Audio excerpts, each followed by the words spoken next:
Bem-vindo, Thiago. Bem-vindo, André. Lúcia, bem-vinda. Pessoal da Unimac.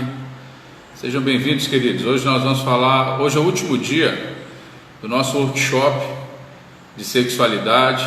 Nós temos aí uma presença muito ilustre, né, e com muita alegria. Nós temos o pastor Eurípides Mendes. Ele já chegou aí, já está online, já vou chamá-lo. Vamos só esperar um pouquinho a turma entrar. E eu vou batendo um papo com o Eurípides aqui.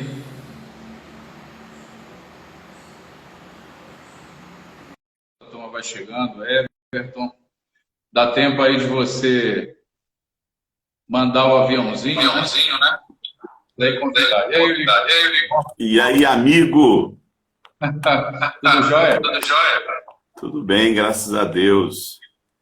Que bênção, cara. E a coleção de... Pois é, eu comecei com uma... Isso aí, na verdade, foi uma terapia que eu comecei por conta de um estresse que eu passei o ano retrasado, e isso acabou, assim, virando aí, né? Agora a gente não está tendo mais tempo para adquirir suculenta, que as bichinhas são caras, né? Mas elas são lindas. Eu tenho aqui, ó. Essa aqui é linda, essa aqui, ó. Uma das que eu mais gosto, essa aqui, ó. Ó, essa aqui essa aqui é uma das que eu mais gosto, olha só. Ainda tem uma galinha da Angola aqui, ó. Ainda tem uma... Ó a filhotinha dela aqui, ó. E aí, meu amigo, saudade, como é que você tá? Pois é, Eurípides. Nós estamos bem. Eu acho que o teu volume está alto aí. Geralmente é o fone aqui, ó. Tá. Se eu colocar o fone e bloquear o meu som, fica melhor. Ótimo. Tá me ouvindo bem aí, né? Estou ouvindo bem. Então, assim, para nós, esse tempo tem sido assim um tempo onde a gente entendeu que Deus queria falar particular com a gente, né? Tem sido muito bom. Voltamos a estudar, voltamos a preparar material. E assim, para mim, nós estamos morando em São Luís agora, né? São Luís. Isso, nós estamos pertinho da praia. Qualquer lado que você vai tem praia aqui, porque é uma ilha, né? Que inveja. E aí, eu vou te dizer, o período mais difícil dessa quarentena, de tudo aí, foi o lockdown, né? Que fizeram aqui. Aqui foi o primeiro lugar que fizeram. E eu não pude dar essa escapadinha aí, porque eu gosto de fazer minha meditação na praia todo dia, né? Eu fico ali uma horinha e meia andando, aquele tempo gostoso com Deus, né? Bem cedinho, não tem quase ninguém. E eu fiquei esses 10, 12 dias em casa, aí eu fiquei mal. Aí eu não estava muito legal, só que hoje liberou, eu pude voltar para a praia, então foi bênção para mim, entendeu? Que bom, que bom. Pois é, a gente está aqui quarentenado, né? Goiás está um pouco afrouxado. O governador ia dar uma apertada, mas ele ia pedir para a turma dar voltar para casa. A gente teve lá uma quarentena bem puxada e depois o pessoal começou a relaxar, né? Mas Goiás não está tão assim, né? Eu, particularmente, se bem que eu sou bem a favor da quarentena. Eu acho que o pessoal tem que ter mais cuidado. Não sei porque a gente tem muito parente no Rio de Janeiro e a coisa está muito feia no Rio. Se bem que o Rio de Janeiro é fruto do carnaval, né? O vírus já estava na cidade lá durante o carnaval, por isso que cidades igual Rio de Janeiro e São Paulo os números são tão alarmantes. Mas cidades igual Goiás, tu tem uma noção, eu não me lembro bem a quantidade de municípios que nós temos, mas das centenas de municípios que nós temos de Goiás, apenas 5 tiveram casos, né? Então, assim, deveria ser, desde o início, eu percebo que eles apertaram muito no início, aonde não deveria apertar, e agora que a gente poderia ter uma preocupação maior, a turma já não está aguentando mais ficar em casa. Entendi. E hoje, né, nós temos um tema bem interessante. Eu sei que você fica acompanhando também essas notícias sobre casamento e família, né? E assim, uma notícia triste que nós vimos é que aumentou né, o número de violência doméstica, né, de denúncias, a Damares tem falado isso, número de abusos, e assim, também muitos casos aí indicando, apontando para um número recorde, né, de pedidos de divórcio. E hoje, o nosso tema aqui, né, Eurípides, é trabalhar justamente isso, né? Como é que a gente pode, dentro do aconselhamento bíblico, né, salvar esses casamentos? O tema é até esse, né? Como salvar meu casamento? E a gente queria te ouvir, né, nesse tempo, a gente interagir um pouco. Como é que a gente pode, né, nesse aconselhamento pastoral, dirigir essas famílias? Muitas famílias são cristãs que estão vivendo essa crise. Eu estou fazendo muito atendimento online aqui, né, e, assim, muito caso realmente delicado. E a gente quer muito, assim, contar com a tua experiência, né, com a tua caminhada aí, te ouvir.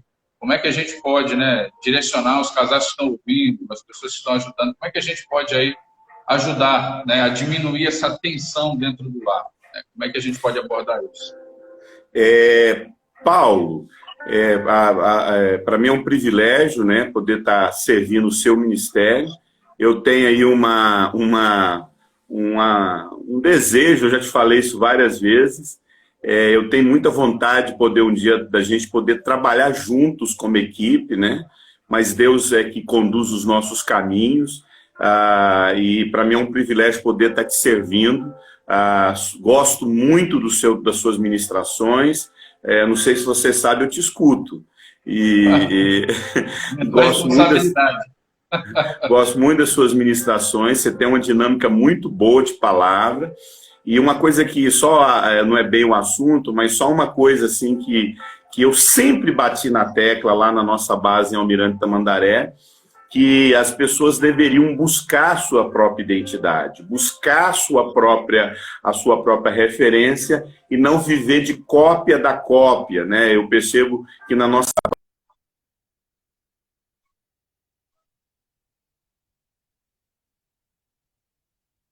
Cortou um pouquinho, gente, mas eu já volto. Sim, se escondendo na sombra de algumas pessoas. Então você vai ver muitas pessoas reinventando o que existe, mas você vai ver pessoas buscando assim um conteúdo diferenciado. E eu vi que você foi essa pessoa que se destacou em apresentar para a base, apresentar para o Brasil um conteúdo. Se eu fosse o que eu era alguns anos atrás na base, com certeza eu ia colar em você, porque eu sei que você tem algo genuíno da sua vida. Amo demais sua história, amo demais seu ministério, sempre valido quando eu posso aí, e lembro, né, valido o seu ministério, te indico. Você me fez uma pergunta aí, na verdade é o tema que a gente está trabalhando aí, como salvar um casamento, e você citou essa questão das estatísticas, né? O Alcione Americ, você já conseguiu ter alguma live com ele? Com o Alcione? Ainda não marquei com ele, ainda vou marcar. Muito bom. O Alcione fala uma coisa, que tem crente que é o que chama crente caixa preta, né? A gente só sabe de tudo quando a gente só sabe as informações quando a tragédia acontece. E é pedaço para todo lado, entende? É pedaço para todo lado. É a caixa preta do avião. A gente só sabe do que aconteceu quando é pedaço para todo lado e a gente vai ouvir o que aconteceu. Essa questão aí do que está acontecendo nas famílias, Paulo, eu não acredito que as coisas adoecem de um dia para o outro, né? Todas essas circunstâncias, ela existe justamente, ela está acontecendo e ela produz isso mesmo. Tudo que está mal resolvido, né, vem para fora. Quando um corpo está quieto, por que a gente tem dores? Principalmente quando a gente já falou isso, né? Por que logo quando eu vou dormir meu dente dói? Por que logo que eu vou dormir minha coluna dói? Por que logo quando eu deito eu sinto mais dores? Porque todo corpo que entra num processo de descanso, de paralisar, de ficar quieto, evidencia alguma doença. Deus sempre trabalhou com quarentena. A Bíblia é cheia de quarentena, né? Então, quando a gente olha para toda a história da Bíblia, você sempre vai ver esse 40, né? Jesus ficou 40 dias no deserto, o povo de Israel ficou 40 anos no deserto, sempre essa ideia do 40, né? Eliseu, até a gestação de uma mulher é 40 semanas, né? Então, todo o processo de 40 na Bíblia é um processo de tratamento. E esse processo de deserto, de paralisia, de paralisar, evidencia o que já está mal resolvido. Casal saudável celebra quarentena. Casal doente surta na quarentena. Casal saudável tem que use esse momento agora para aproximar mais do que já está aproximado.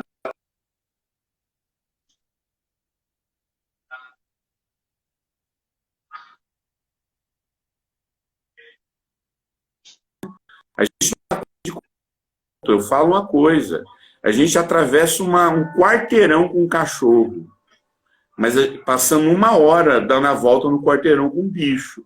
A gente não consegue ficar 8 minutos com os nossos filhos e com as esposas. Não sei se você sabe, um casal hoje troca diálogo 10 minutos por dia.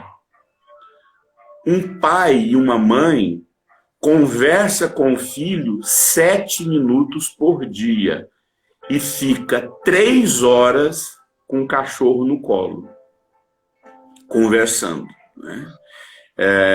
A gente a gente é um povo muito adoecido, sabe, ô Paulo?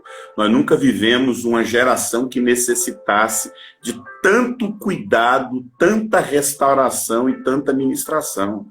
Você trabalha com aconselhamento, a impressão que se dá é que essa demanda só piora. A gente tem muitos testemunhos de pessoas que se posicionaram, foram curadas, mas infelizmente a gente tem muito testemunho, testemunho, de gente que não se posiciona, de pessoas que não estão dispostas a mudarem realmente de vida, né? Então é uma realidade muito triste, né? E a frase que a gente mais escuta o tempo todo nos casais, né? E é muito difícil você chegar diante de um casal e saber que você está diante de uma situação que aparentemente não tem conserto. É o que a gente mais escuta. Eu, essa semana, aconselhei uma mulher muito difícil, um espancamento, de colecionando adultério. O cara tem um histórico de muito adultério, uma coisa que eu ensino muito.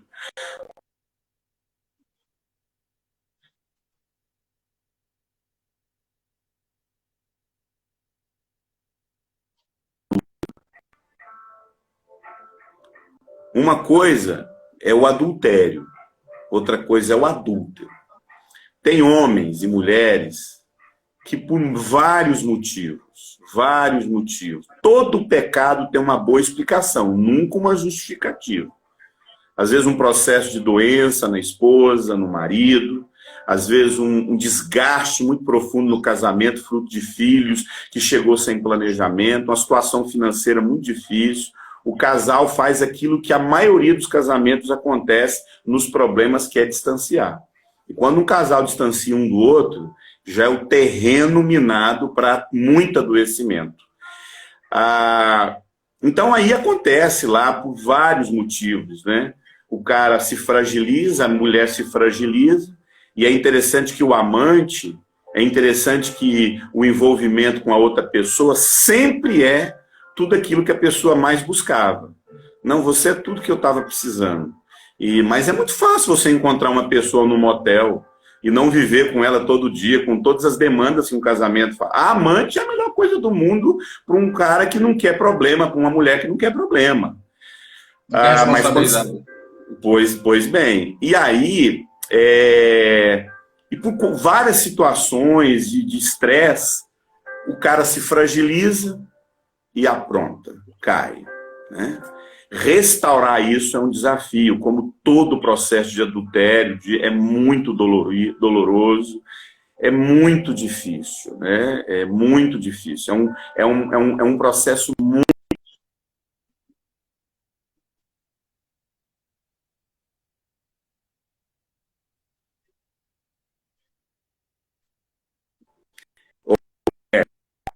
que tem uma debilidade crônica de caráter, né?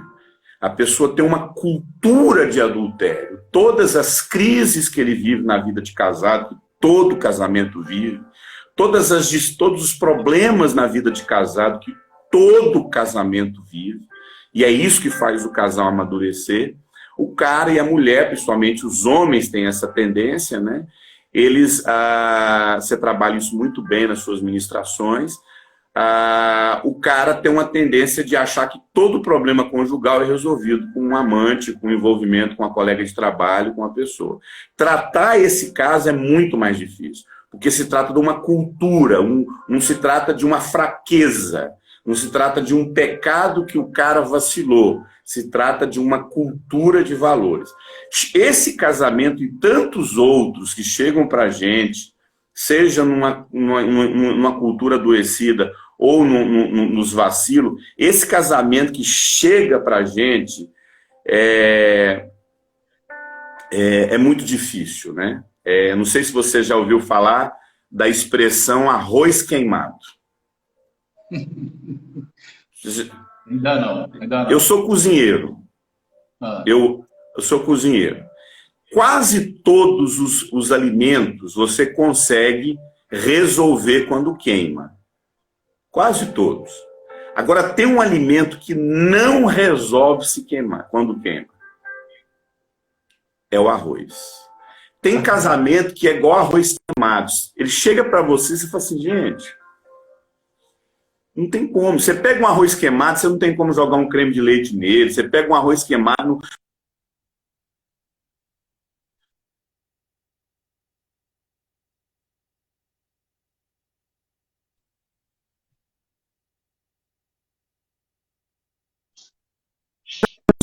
Isso é muito difícil. Muita pessoa chega para nós falando, não tem jeito, só outro agora. Restaurar esse casamento que queimou igual arroz é um processo de muita dependência de Deus e muita graça de Deus, e foi para isso que Deus nos chamou. Você ia falar algo aí? Quero sim, quero pontuar. Tem algo muito interessante, né, que você falou dessa desconexão, né, entre as pessoas dentro da própria casa, né, muitas vezes conectadas a um celular, conectadas a um animal de estimação, muitas vezes voltadas realmente para fora, né, por conta de rede social. E tem uma coisa que eu li no seu livro, né, Onde Foi Que Eu Errei? Eu acho muito interessante aquela abordagem histórica que você faz, né, que você fala da questão da mesa, né, e ali a mesa ali na cozinha era um lugar de reunião, né, da família. Isso migrou depois de um tempo para a sala, em decorrência da televisão. E hoje, né, eu estou resumindo bem aqui o que eu li, mas hoje as pessoas estão indo para os seus quartos, né? E aí os televisores foram para dentro do quarto, os carregadores de celular, os tablets para dentro do quarto. Isso tem incentivado essa cultura de não comunicação, né, de falta de apego entre a família. Eu até faço essa abordagem no meu primeiro livro. Eu conto um pouco da história dos 500 anos, né, do sexo no Brasil. Eu faço uma abordagem, eu vejo que existem mentiras, né, existem comportamentos que hoje acontecem, que começaram há 300, 400, 500 anos atrás. E geração após geração, a gente vem repetindo isso, né? Eu queria muito, né, que você pudesse abordar nisso, dessa desconexão. Ela começou quando a gente perde esse princípio poderoso, né, que era ali a mesa, e aí assim, a gente começa essa migração para a sala, só que aí ao invés de estar voltado um para o outro, a gente começa a se voltar para um aparelho de televisão, e aí hoje, todo mundo no seu quarto, totalmente voltado para os relacionamentos superficiais de fora, né, mas se desconectando dentro de casa. E aí hoje a gente tem, como você falou, né, agora as estatísticas estão apontando aí para esses problemas de divórcio, para essa questão de violência doméstica, porque não há essa conexão, não havia antes, e na quarentena todo esse adoecimento ele está vindo para fora, né? Volto a repetir. Eu não creio que as coisas acontecem, eu creio que as coisas vêm acontecendo. Todo adoecimento é um processo. Toda infecção é um processo. E o corpo dá sinais, o nosso corpo está dizendo que não está bem, e a gente tem uma tendência, isso é muito forte no nossa geração, nós somos a geração dos anestésicos, né?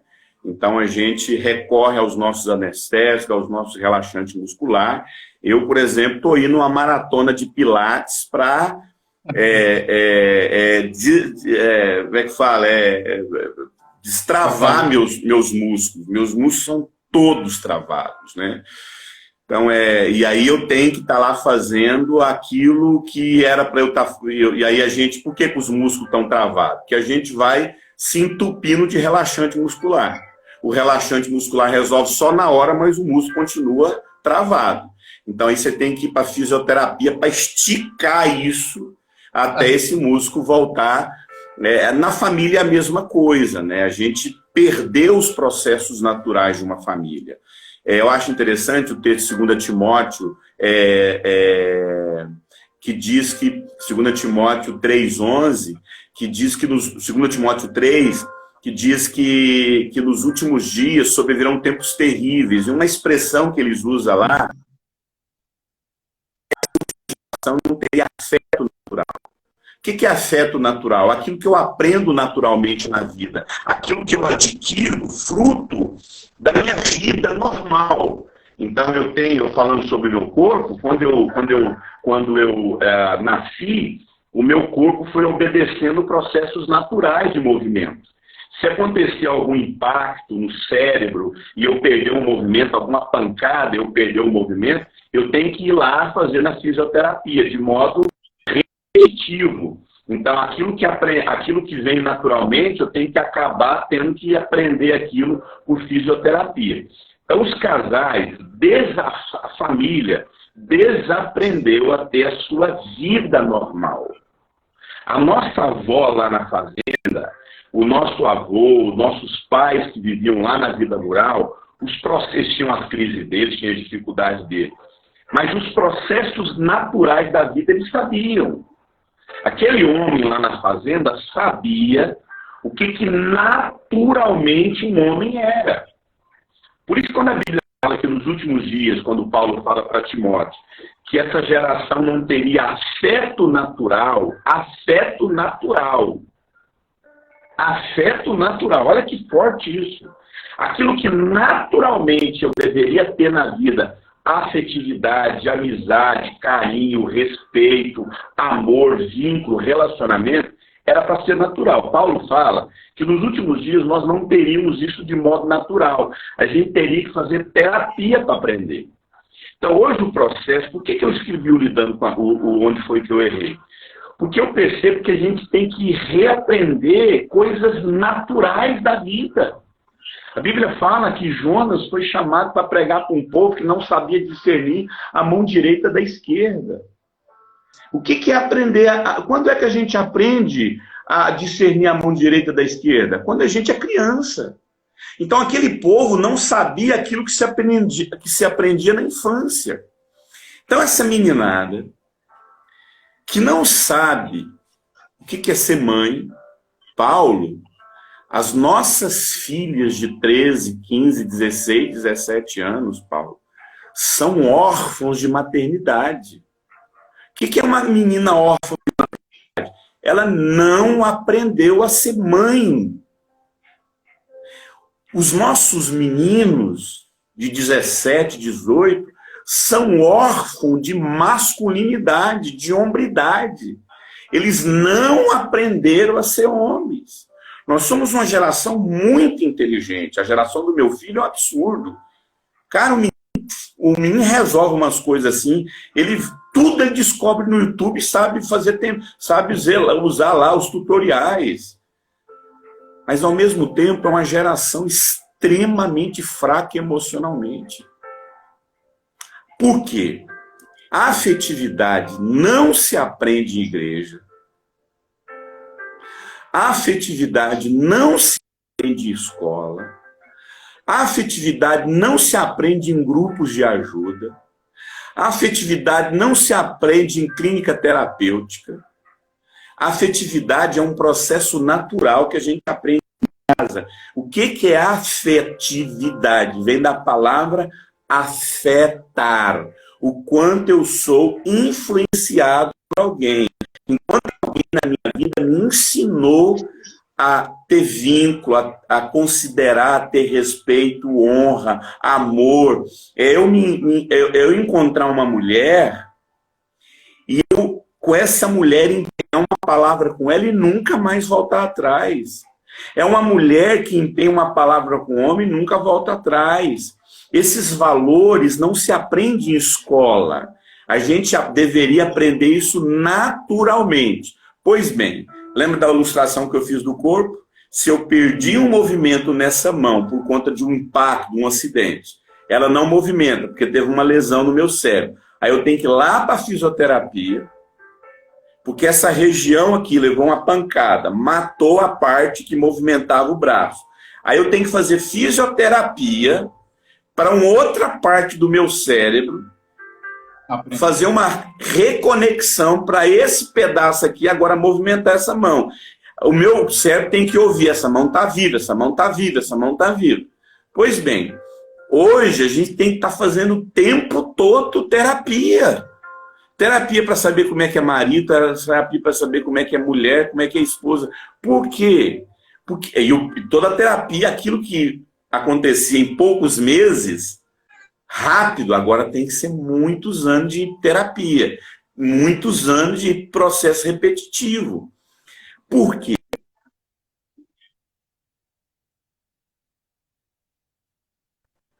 Aquela menina ficava cuidando dos animais, fazendo crochê, cuidando da casa. Eu estou falando para a gente voltar à vida rural, não é isso que eu estou dizendo. Eu estou dizendo que existem fundamentos e princípios que antigamente os nossos pais, avós tinham, que a gente tem que resgatar na nossa geração. A única coisa que nós sabemos fazer para os nossos filhos é enfiar na cabeça deles que eles têm que fazer faculdade, faculdade, faculdade, que dê dinheiro para eles serem alguém na vida. E uma coisa que os pais precisam aprender. Por que nós somos a geração do divórcio? Por quê? Por que os casamentos estão em cacos? Porque a gente não aprendeu a vida de casado. Não é o sexo, não é o seis, não é a renovo, não é a EFOL, não é o sexo sem cativeiro, não são os ministérios que vão ensinar os nossos filhos a serem marido e mulher. Não é o curso de noivo, não é o MMI, não é o Casados para Sempre, não é o Veredas Antigas que ensina os nossos filhos a serem marido e mulher. O que ensina os nossos filhos a serem marido e mulher é o que eles vê dentro de casa. E por que os nossos filhos estão se divorciando? Porque eles não aprenderam dentro de casa, eles passaram a vida toda na vida escolar. Tem que ter a vida escolar? Tem que ter, mas desde que haja vida familiar. Olha só, toda criança, desde quando ela nasce, ela precisa ter uma coisa chamada rotina. Essa rotina, ela tem que ser junto com mãe o dia todo, junto com o pai no final do dia e no final da semana, ou no início da manhã, quando está tomando café. Filho tem que ver pai trabalhar e trazer sustento. Filho tem que ver mãe cuidando, produzindo vínculo junto. Quanto mais a criança cria vínculo com o pai e com a mãe, principalmente com a figura materna, porque é a figura materna que a gente vai entrar sobre casamento agorinha. Por que o nosso casamento está em caco? Essa mãe vai produzir o principal vínculo que o ser humano precisa na vida, que é o vínculo afetivo. Afetividade não é pai. Pai não gera afetividade. Ele tem afetividade? Claro que ele tem, mas o vínculo de afetividade que nós, seres humanos, precisamos é da mãe. É a mãe que tem que ter esse papel. Eu tenho que ter uma figura de afeto na minha vida. Oi? Faz parte do sacerdócio da mãe, essa questão de... Ela tem que produzir vínculo. Esse vínculo é peito na boca da criança. Esse vínculo é colo, esse vínculo é de escovar dente, comida no mínimo 4 anos. No mínimo 4 anos. No mínimo 4 anos. Durante 4 anos, a mãe tem que produzir vínculo, através de uma coisa chamada mesmice da vida. Todo dia a mesma vida, todo dia a mesma rotina. Só que a nossa geração de meninas não foi preparada para viver rotina. Ela foi preparada para estar lá na faculdade, que é aquela loucura, e tal, e trabalha, aquela loucura. A nossa geração foi preparada para ir para lá. Essa criança deveria viver essa rotina. As mulheres deveriam ter 4 anos de licença maternidade. 4 anos. Elas deveriam ficar 4 anos com suas filhas, com seus filhos, produzindo rotina. Quando essa rotina acontece, a criança vai receber como se fosse uma tatuagem no cérebro dela. É como se fosse uma marca, uma tatuagem, uma digital que grudou no cérebro da criança, chamada apego. É esse apego que leva ao afeto. Esse apego, minha mãe, meu mundo, minha casa, minha mamãe. O pai está ali como coadjuvante. Vai chegar a hora certa dele entrar na história. A mãe dele. Quando essa criança vive essa mesma rotina, adultos saudáveis, que são adultos que foram crianças cuidadas pelo mesmo adulto durante 4 anos de vida. Durante 4 anos, a criança tem que acordar com a mesma pessoa, viver com a mesma pessoa, dormir com a mesma pessoa, ouvir a mesma voz, comer a mesma comida, a mesmice, a rotina é uma das principais escolas do caráter no ser humano. Aquilo vai marcar o caráter dela. E ela vai levar aquilo pelo resto da vida. Ela vai conhecer uma pessoa na vida, ela vai se apaixonar por aquela pessoa e vai suportar a rotina da vida de casado. Suportar a mesmice da vida de casado. Suportar aquilo que a vida tem, que é mesmice. A vida não é churrascaria, a vida não é pizzaria, a vida é uma mesmice. Sexo não é aquela coisa doida que a gente vê nos filmes. Sexo são momentos que quando o casal tem um trem de louco, assim, porque a maioria da demanda da vida de casal é a mesmice. E quando esse casal tem uma intimidade, eles celebram, porque a vida é mais feita de mesmice do que aquela intimidade sexual em todo dia. Pois bem, crianças cuidadas, está com 4 meses na creche, está com 1 ano na creche, mesmice. Vai produzir na criança uma coisa chamada dessensibilização afetiva. Ela não aprenderá a fazer vínculo, ela vai colecionar divórcios, ela nunca terá amizades duradouras, ela nunca vai aprender a viver com a mesma pessoa pelo resto da vida. O que está acontecendo? A gente poderia falar várias outras coisas. Mas já que você tocou no assunto da família, nós temos que entender o seguinte. O que está acontecendo com a nossa geração é que a gente não aprendeu o básico da vida, Paulo. A gente não suporta. E quando essa meninada casa, é um Deus nos acuda. Porque eles não sabem nada de vida de casado. Você está com quantos anos, Paulo? 41. Eu tenho 47 anos. Nós somos quase da mesma geração. A sua geração e a minha geração, Paulo, a gente viu mãe e pai dentro de casa. Os nossos pais tiveram uma vontade louca de fazer faculdade. Uma vontade louca de... São raríssimos os nossos pais, são poucos que tiveram faculdade. Poucos. A nossa geração é a geração que foi discipulada pelos nossos pais a ir atrás do nossa faculdade, fazer a nossa faculdade, ser alguém na vida. Aí quando a gente casou, a gente passou a vida toda estudando. A gente não cuidou de casa, a gente não foi para a roça com os nossos pais foram os nossos pais dele. Os nossos pais viveram dentro de casa.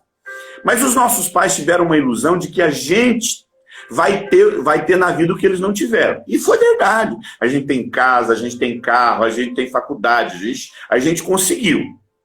Só que a gente não aprendeu, não fomos ensinados a ser pai e mãe, nem marido e mulher. A gente só foi ensinado a fazer faculdade. Mas quando a gente casou, Paulo, a gente casou logo depois que a gente fez as nossas faculdades. Todo mundo formou. Quando a gente casou, o que a gente fez? A gente fez tudo errado.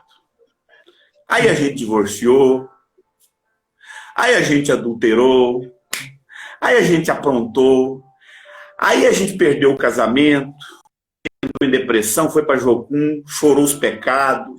A gente adulterou, foi para Jocum, foi para o curso tal, chorar os pecados, pelo amor de Deus, restaura meu casamento. E aí uma turma conseguiu casar de novo, o outro conseguiu restaurar o casamento, juntou os cacos, vamos tentar agora. Por que a gente fez isso, Paulo? Você sabe por que a gente fez isso? Por que a gente foi para Jocum? Por que a gente foi para Jocum? Por que a gente foi para a escola lá da Neuza? Por que a gente foi lá para a escola do Belo Horizonte? Por que a gente foi lá para as escolas de sexualidade, para as escolas de família? Por que a gente foi fazer isso, Paulo? Sabe por quê, Paulo? Porque a gente viu mãe e pai dentro de casa. Lutando, mesmo estando errado, às vezes lutando para ficar junto. A gente viu mãe dentro de casa cuidando de filho. E falando pra gente, você vai estudar. A gente viu pai levantando de manhã cedo trabalhar. Você vai estudar. Eu estou trabalhando para você estudar. A gente viu. Mas conseguiu um empregão. A gente não aprendeu a ser pai e mãe, mas a gente... Agora, olha só, Paulo. A geração dos nossos filhos é a geração que não viu isso. A gente pelo menos viu. A geração dos nossos pais aprenderam a ser pai e mãe. A minha geração viu o que é ser pai e mãe, e aí tentou e correu, foi atrás, e estamos aí, conseguimos restaurar nosso casamento, o que deu para restaurar, glória a Deus, o que não deu, a gente partiu para um outro, e está agora fazendo tudo certo. Entendeu?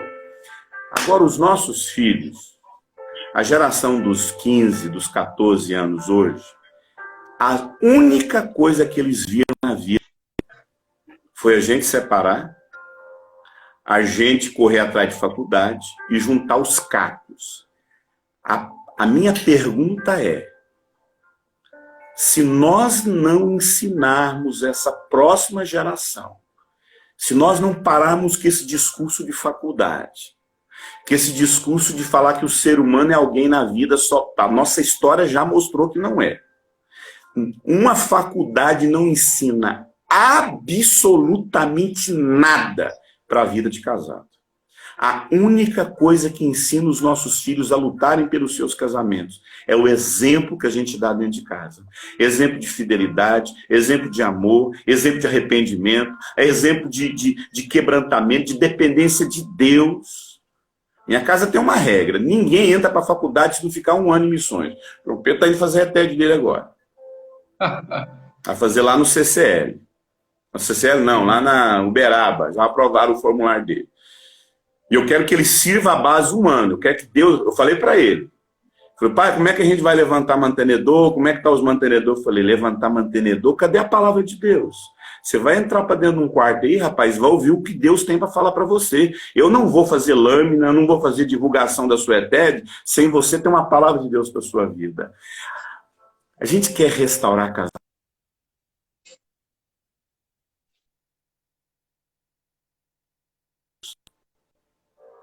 A obedecerem a voz de Deus, a amarem a Deus. A gente tem que ensinar os nossos filhos a amarem a Deus. Eu tenho muito princípio aqui de... Mas o Espírito Santo conduziu de outra forma. E o Espírito Santo quer nos ensinar a gente amar Deus. Ensinar os nossos filhos a serem apaixonados por Deus. Paulo, por que a gente acha que o que mantém um homem fiel é uma mulher bonita? Então, as mulheres vai lá, fica toda linda, porque se eu for linda.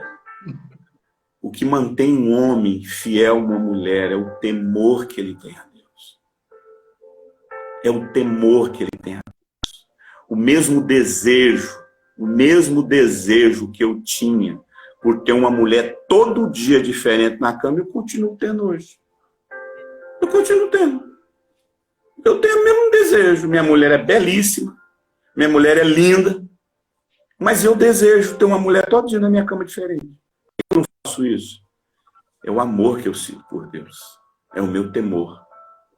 Como é que a gente pode restaurar os futuros casamentos? Ensinando os nossos filhos a temerem a Deus e amá-lo. Isso é o pontapé inicial. Só que a gente só ensina eles a fazer faculdade, fazer faculdade, fazer faculdade e fazer faculdade.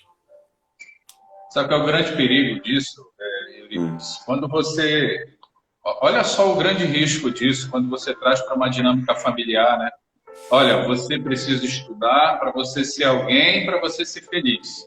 A gente está transferindo a identidade dos nossos filhos para fora. A gente está tirando essa identidade que é a família que dá, né? Ali, principalmente na figura do pai. Você está dando para uma profissão. Tanto que a gente pergunta, o que você é? O cara, eu sou médico. Eu sou advogado. Não, isso é o que você faz. Exatamente. Né? Não é quem você é na sua essência. Então, quando você transfere, olha só, você tira... Quando você diz, né? Quando os pais dessa geração, né, da minha geração, que eu cometi também esse erro lá atrás, quando você diz assim, olha, você precisa estudar para ser alguém, ser feliz, você está dizendo que a felicidade não está dentro da família, está fora. Exatamente. Então você começa a desgastar aquilo que seria um núcleo, né, de saúde para uma sociedade. E uma das coisas assim mais ricas, né, eu vi muito na tua fala isso, é que a família, ela gera numa sociedade uma cultura de responsabilidade, ela gera uma cultura de honra, ela produz os verdadeiros tesouros para você produzir maturidade numa pessoa, né?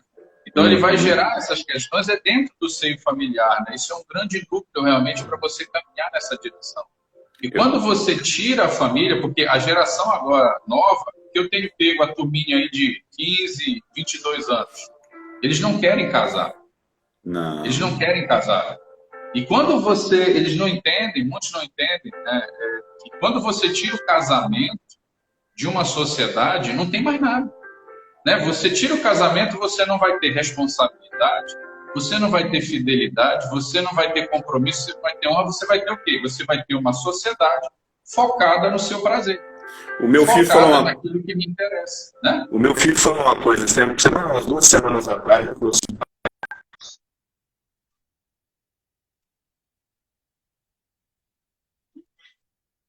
terminou, como que terminou? Cortou, viu, Euripides? Cortou. Se você puder repetir, cortou. O meu filho, esse tempo atrás, falou uma coisa, falou assim, pai, o Whindersson Nunes terminou com a esposa dele. Aí eu falei assim, terminou? Terminou com ela. Falei, mas a gente termina com namoro. Eles se divorciaram, eles se separaram. Eu achei forte essa expressão que ele usou. Fulano terminou com a esposa.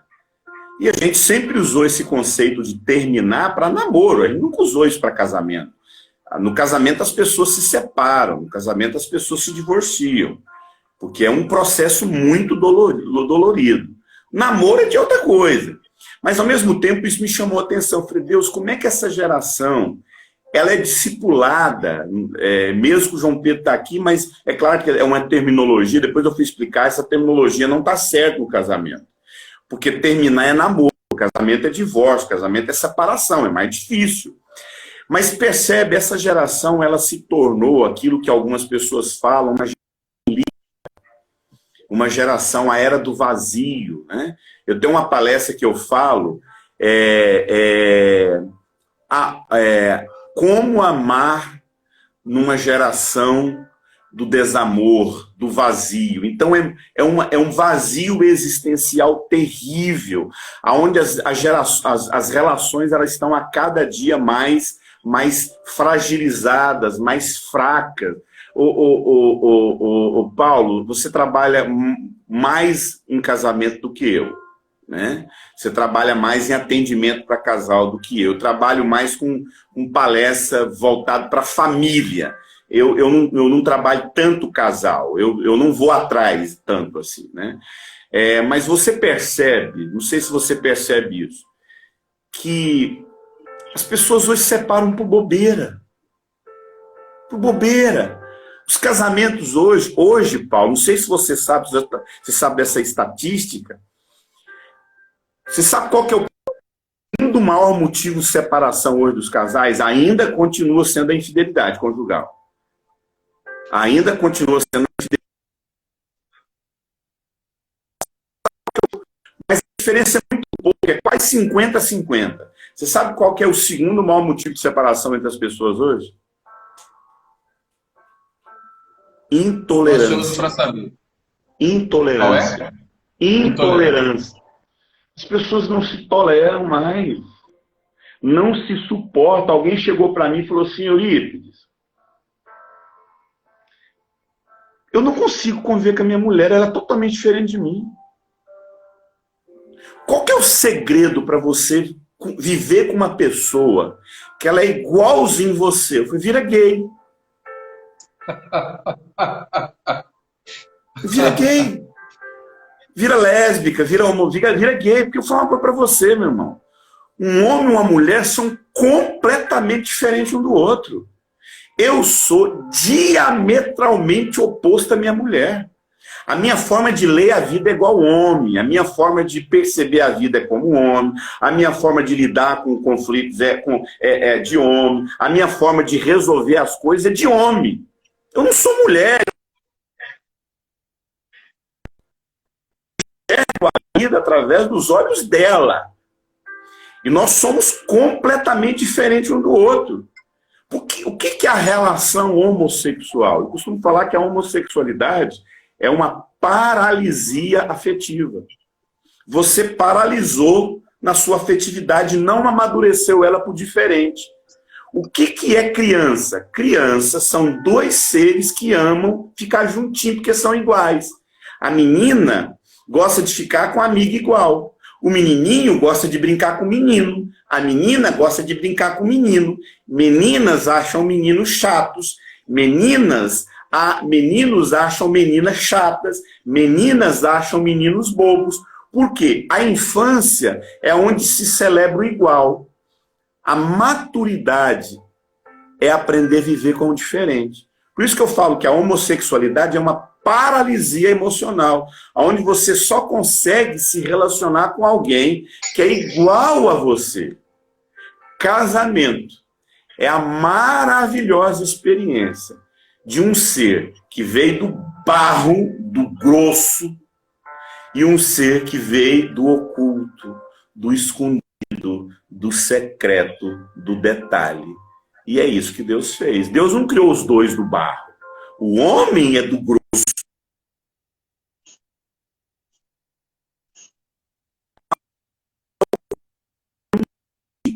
A essência da mulher oculto é o que está guardado, tem que abrir para mostrar. Tem que revelar. A mulher se revela. A mulher não está projetada, a mulher ela tem que ser descoberta. A mulher ela tem que ser discernida. E isso é a maravilha da vida matrimonial. Nosso tempo já está... Nós temos ainda uns 10 minutinhos. Eu não sei se, assim, queria muito que a gente falasse sobre, já que você falou do sacerdócio da mulher, né, essa questão de vínculo, nutrição, organização, eu queria que a gente falasse assim, onde realmente o bicho pega para valer. Né? Hoje eu vejo assim, nesse processo de aconselhamento, que uma das principais feridas do povo brasileiro é a ferida paterna. Né? E eu já vi você falando sobre isso, né, com muita propriedade. Eu gostei muito, né, do teu ponto de vista, a maneira que você expôs isso.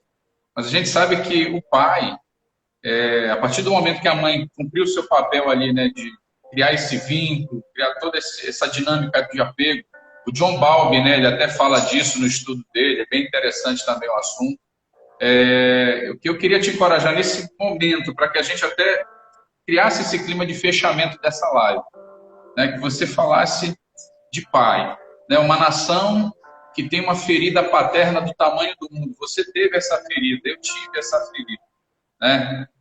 Eu queria que você falasse para os pais que estão assistindo essa live, né? E eu queria assim que o Espírito Santo te guiasse nesse tempo, né? E a gente tem 10 minutos. Que você não só ministrasse, mas que você no final orasse para que a gente fechasse esse tempo, tá?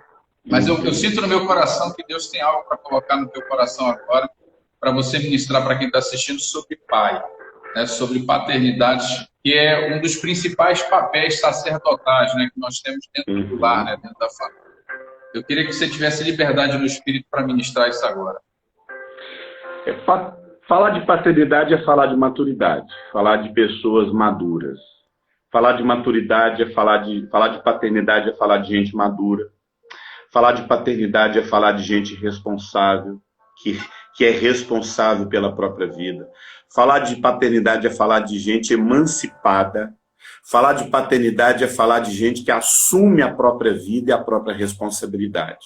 Pai é aquele que projeta, pai é aquele que envia, pai é aquele que estabelece, pai é aquele que dá nome. O Adão ali no Éden dava nome aos animais, dava nome aos seres. A paternidade é aquela que imprime em você o seu nome.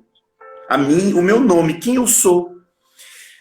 E eu vou falar uma coisa, na hora que você começou a falar, eu falei, Deus, o que o Senhor quer então que eu fale? A hora que eu comecei a falar aqui, o Espírito Santo falou uma coisa. Paulo, eu só tive ministério quando eu abracei meu pai naquela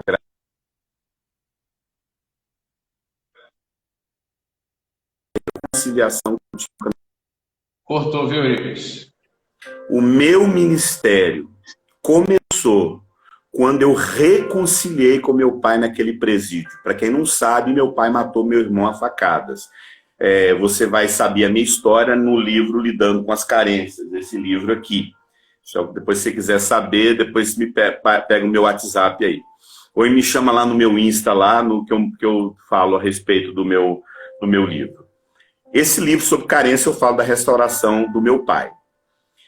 E é claro que eu não adquiri isso na hora. Eu fui aprendendo no decorrer da minha história, que eu fui descobrindo que aquilo que eu vivi no presídio com meu pai, a reconciliação que eu tive com meu pai, o tempo que eu vivi com meu pai ali, da gente se perdoar, da gente estar junto, da gente poder se reconciliar, eu achei que eu estava me reconciliando apenas com meu pai.